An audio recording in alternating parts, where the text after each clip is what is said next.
సంవత్సరాల తరబడి government job కోసం వేచి చూస్తున్నారా? కేవలం 8 నెలల్లో మీ కల నెరవేర్చుకోండి. వెంటనే కింది నంబర్స్‌కి కాల్ చేయండి.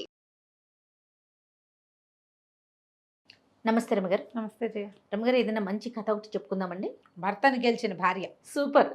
ప్రేక్షకులందరికీ చాలా ఉత్సాహంగా ఉంటుంది జయ. అవునండి. మన ఫాలోవర్స్ అందరు చాలా ఆనందిస్తారు. వినటానికే బాగుంది కదా. చందమామ కథ. ఓకే అండి. పూర్వమట విదేహ రాజ్యానికి సామంతులు చాలా మంది ఉండేవాళ్ళు.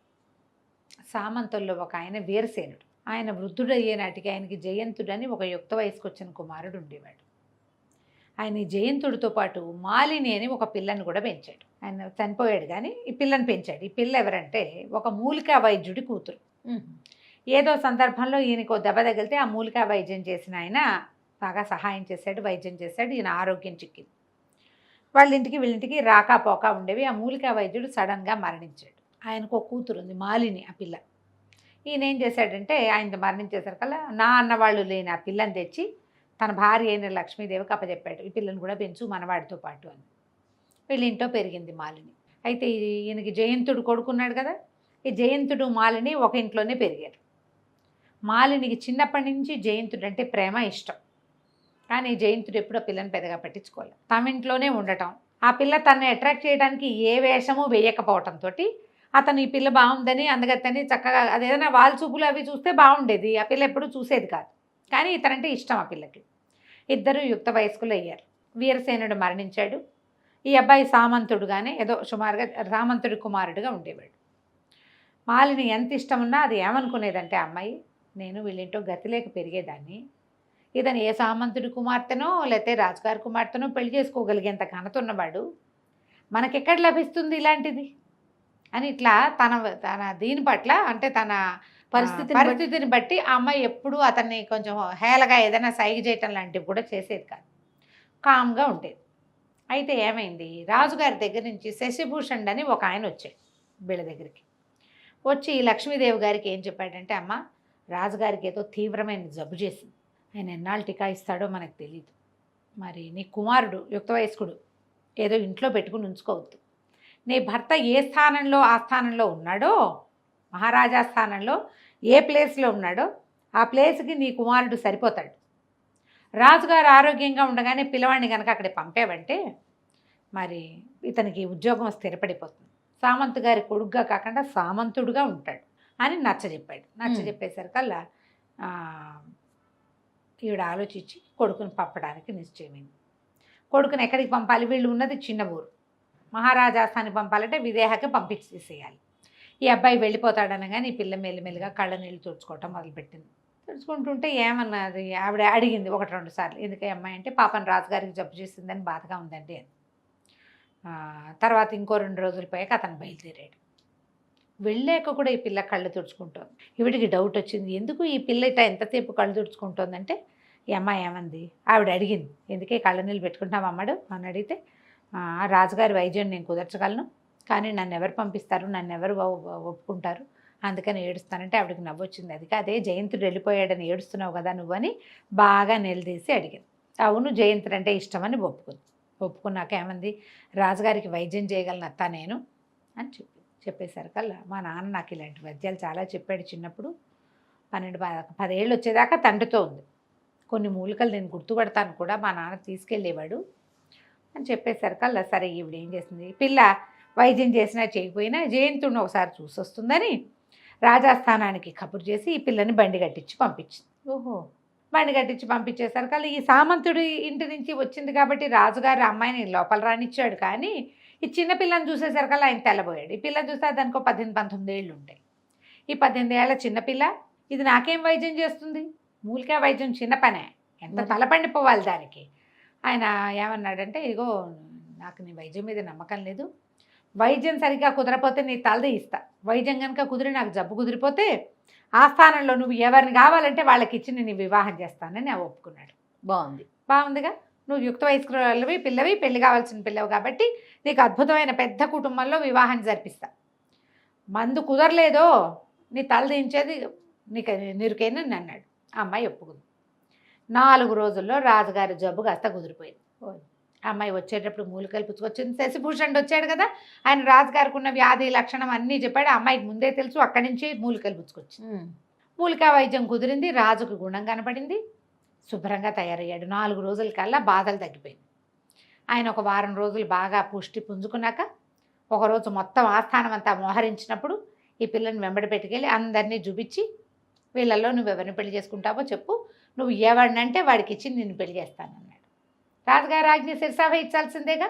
ఈ అమ్మాయి ఏం చేసింది, అటు ఇటు తిరిగి జయంతుడిని చూపించి ఈయనకిచ్చి చేయండి నన్ను అంతే. రాజుగారు నాడు జయంత ఈ పిల్లని పెళ్లి చేసుకో అన్నాడు. ఆ రంగాన్ని సర్రుమని లేచాడు జయంతుడు. దీన్ని ఏం చేసుకోవటం ఏంటండి, ఇది మా ఇంట్లో పెరిగింది, మా ఇల్లు కాపెట్టుకుని ఉన్న పిల్ల, ఇది కావాలని ఎత్తేసి నా మీద నన్ను పెళ్లి చేసుకోవడానికి పని చేసిందని పోట్లాడాడు.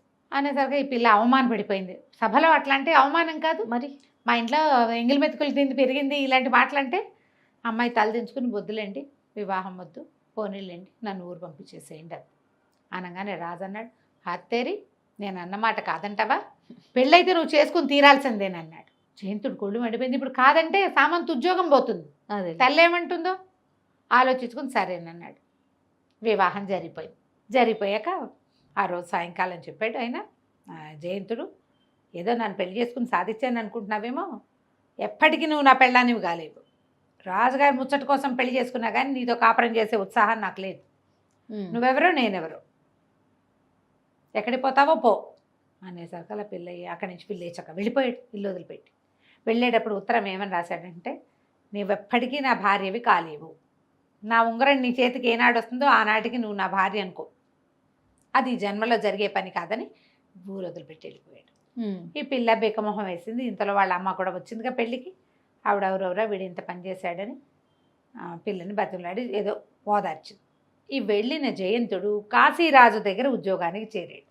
ఓహో, విదేహ నుంచి వెళ్ళిపోయాడు. సరే ఈ పిల్ల కూడా ఏం చేస్తుంది, ఇంకా నాకు ఇంట్లో ఉండబుద్ధి కావటం లేదు, ఎక్కడికైనా వెళ్తానని అమ్మాయి దేశాటనంకి మొదలుపెట్టింది. తీర్థయాత్రలు చేసేది, ఏదో కొంచెం డబ్బు ఇచ్చాడు రాజుగారు. అయితే ఈ వివాహం అప్పుడు రాజుగారు ఒక ఉంగరం ఇచ్చారు ఈ అమ్మాయికి. ఉంగరం ఇస్తే ఏమన్నారు, ఇంత పెద్ద ఉంగరం పెడుతున్నారు నాకని అన్నది. అనేసరికల్లా నీకు వద్దన్నప్పుడు నాకే ఇవ్వు అని అన్నాడు ఆయన. ఆయన వేలు ఉంగరం తన జబ్బు తగ్గించిన ప్రీతితోటి, నువ్వు నీకు వద్దనిపిస్తే ఇంకెవరికి ఇవ్వబోక నాకే ఇద్దుగానే అన్నాడు. సరే ఆ ఉంగరం పెట్టుకుంది వేలికి. ఆ అమ్మాయి కూడా దేశాటానికి బయలుదేరింది.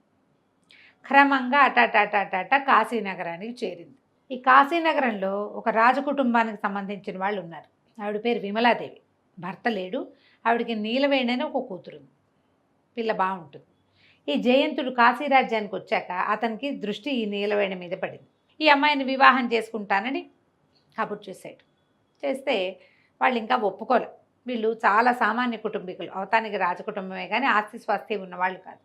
కానీ జయంతుడికి పెళ్ళయిందని, పెళ్ళి ఇష్టం లేక దేశాంతరాలకు వచ్చాడని ఒక వార్త ఉన్నది వాళ్ళకి తెలుసు.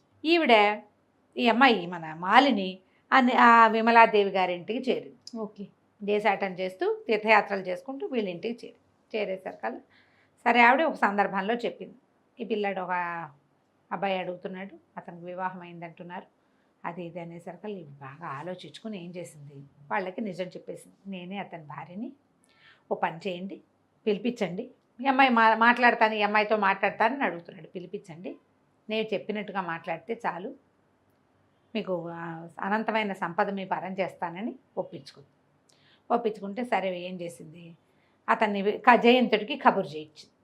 జయంతుడు వచ్చి వీళ్ళతో మాట్లాడినప్పుడు సరే నీలవేణి పెళ్ళికి ఒప్పుకున్నట్టుగా ఒప్పుకుని ఏదైనా ఇవ్వమని ఏం చేసింది, తన ఉంగరమేమో అమ్మాయికి ఇచ్చింది. అమ్మాయికి ఇస్తే అమ్మాయి ఏం చేసింది, ఉంగరాలు మార్చుకుందాం మనం అని చెప్పేసి జయంతుడి ఉంగరాన్ని నీలవేణి తీసుకుంది. నీలవేణి దగ్గర ఉన్నటువంటి మాలినికి రాజుగారు ఇచ్చిన ఉంగరం ఉంది కదా, అది ఇతనికి ఇచ్చేసరికల్లా సరే వివాహం చేసుకుందాం అనుకున్నాం. ఇంతలో ఏమైంది, ఈ మాలిని చనిపోయినట్టుగా ఒక వార్త పుట్టించారు. ప్రయాగలో ఎక్కడో మాలిని మరణించిందని. సరే ఇతనేమనుకున్నాడు, మాలిని ఎలాగో మరణించింది, ఈ లోపల తల్లి ఉత్తరం రాసింది, ఉత్తరం రాసి మాలిని మరణించిందని వార్త వచ్చింది, మరి నువ్వు ఇంటికి వచ్చేసి అమ్మాయికి తిలోదకాలు అవి ఇవ్వాలి కదా, భార్య కదా అనేసరికల్లా ఇతను బయలుదేరాడు. తను బయలుదేరి తల్లి దగ్గర మరి వివాహం చేసుకోవాలని అమ్మ దగ్గరికి వెళ్ళాలి, వాళ్ళని కూడా రమ్మన్నాడు. విమలాదేవిని నీలవేణిని కూడా రమ్మన్నాడు, వాళ్ళతో పాటు మాలిని కూడా బయలుదేరి. ఇంతలో ఏమైంది, ఈవిని చూడ్డానికి లక్ష్మీదేవిని చూసి చాన్నాళ్ళు అయిందని రాజుగారు ఆ ప్రాంతం వైపుకి ఏటో విడిది చేయడానికి వెళ్తూ రాజుగారు శశిభూషణుడు ఇద్దరు కలిసి ఈ లక్ష్మీదేవి గారి దగ్గరికి వెళ్ళారు, జయంతుడు వాళ్ళ అమ్మ దగ్గర. అదే సమయానికి ఇతను వచ్చాడు.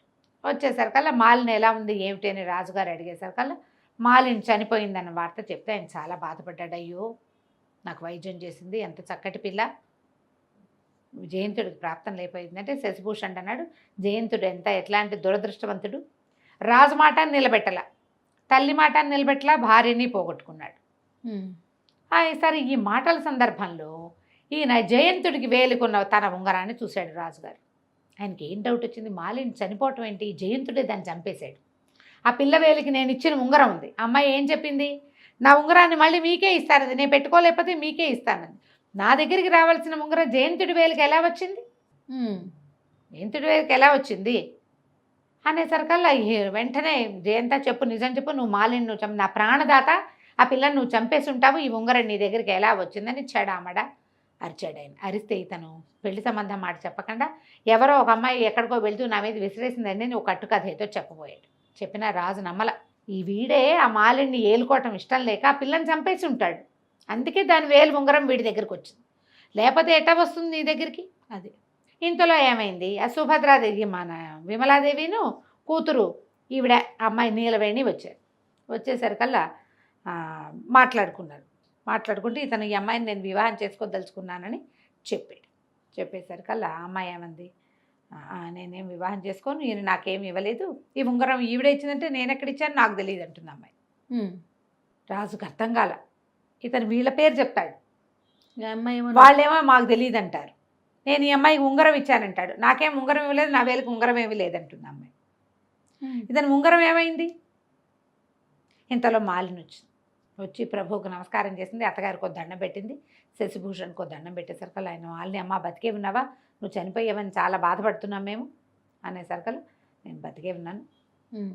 అయితే ఇతను అన్నాడు, నేను మాలిని కంటితోటి చూడలే ఇప్పటిదాకా, ఇప్పుడే చూస్తున్నా, ఆ ఉంగరం నా దగ్గరికి ఎలా వచ్చిందో నాకు అర్థం కావట్లేదు అంటే నేనే ఇచ్చాను, ఇదిగో ఈ ఉంగరానికి మారుగానే తన చేతుకున్న ఉంగరం చూపించింది. ఆ చేతి ఉంగరం ఎవరిది, జయంతుడిది. వాడు ఏం చేశాడు, రాశాడు ఉత్తరం, నా ఉంగరం నీ చేతికి చేరితేనే నువ్వు నా భార్యమైనట్టు అని చెప్పాడు. ఇప్పుడు ఉంగరం చేస్తే భార్య అయిన ఒప్పుకోవాల్సిందే కదా, అంతేగా. నిర్ఘాంతపోయాడు అతను. ఆ అమ్మాయి ఏం చెప్పిందంటే, నాకు ఇంకో దారి లేకపోయింది, నేను కావాలని చేయకుండానే ఇలా జరిగింది, ముందు అతను పెళ్లి చేసుకునే ఉద్దేశంతో మీకు వైద్యం చేయలే, మీరు అన్నారు కాబట్టి నేను అతన్ని చూపించాను అనేసరికి జయంతుడు కూడా సర్దుకున్నాడు. అతను పెళ్ళినప్పుడు చూసిన పిల్ల వేరు, ఈ 3 సంవత్సరాల్లో ఈ అమ్మాయి ఇంకా చక్కగా తయారైంది. నీలవేణిని మాలిని పక్కపక్కన చూస్తే మాలిని బాగుందనిపించింది. తర్వాత రెండోది, ఇంత ప్రయత్నం చేసి తను ఎక్కడుంటే అక్కడికి వచ్చి ఇంత ప్రయత్నం చేస్తుంటే అతనికి ఆమెకు ఎంత ప్రీతి ఉంది తనంటే, అంతేగా. దాంతో సర్దుకొని ఒప్పుకున్నాడు, నువ్వు నన్ను జయించావు, నువ్వు నన్ను గెలుచుకున్నట్టే, ఇప్పుడు ఇంత ప్రయత్నం చేసి ఆ ఉంగరం తన చేతికి వచ్చేలాగా చేసుకుంది, ఇప్పుడు వాళ్ళనైనా ఒప్పించుకుంది కదా. దాంతో రాజుగారికి దండం పెట్టి, మీరు చేసిన పెళ్ళిని నేను నిలబెట్టుకుంటాను, మాలిని నేను నిలుకుంటాను, నాతో పాటే ఉంటుంది, మేము ఇంకా భార్యాభర్తలుగా జీవిస్తామని రాజుకి అమ్మకి దండం పెట్టాడు. మాలిని ఏం చేసిందంటే తన అత్తగారు తనకి ఇస్తానన్న బంగారాన్ని అంతని ఈ నీలవేణికి ఇచ్చేసింది. ఎందుకంటే ఆమె వివాహం అవ్వాలి, వాళ్ళకి దగ్గర డబ్బులు లేవు కదా, మాట ఇచ్చింది కదా, అనంతమైన ధనం ఇస్తాను. ధనంతో వాళ్ళని కాశీ నగరానికి పంపించేసి ఈ మాలిని జయంతుడు కలిసి రాజుగారి సేవలో తరించడం కోసం మళ్ళీ విదేహ రాజ్యానికి వెళ్ళిపోయారు. కథ కంచికి మనం ఇంటికి.